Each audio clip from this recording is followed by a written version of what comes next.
Hello class, Dr. Grice. This is David Ullman, and this is in response to your question, Dr. Grice, on what I would change in the informed consent that I looked at online.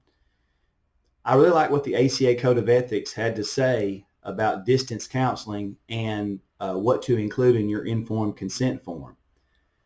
I definitely would change and add to mine my physical location, what state, what city. I would also have pictures of the office inside and out. I think that would give the client a frame of reference to kind of identify with the location. I think that's important.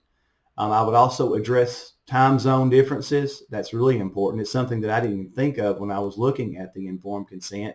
It seems so basic and common sense, but I didn't think of it until I read it on the ACA Code of Ethics, because it's very important the client to know the differences in time zone for when you meet.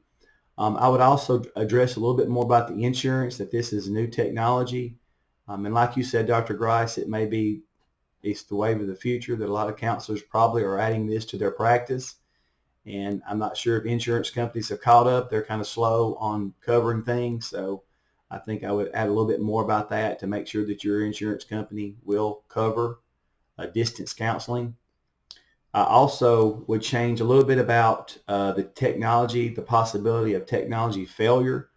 I thought it was pretty extreme to add terrorist activity as one of the reasons why uh, the session may be interrupted. I wouldn't have that in my informed consent.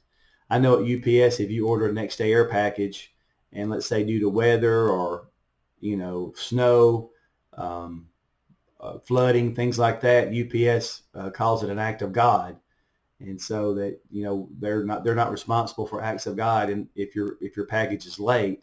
So I know in counseling, I would also address that. I don't think I would charge a client a full rate for something that was out of their control.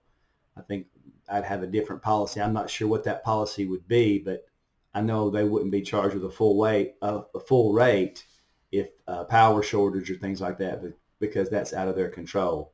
I agree with UPS on that. It's an act of God, and that they can't control that. So I would change that aspect of it as well. So I really enjoyed this, and I hope everyone else did too. It's a very important aspect of counseling, and I've learned a lot. Thank you. Have a good day.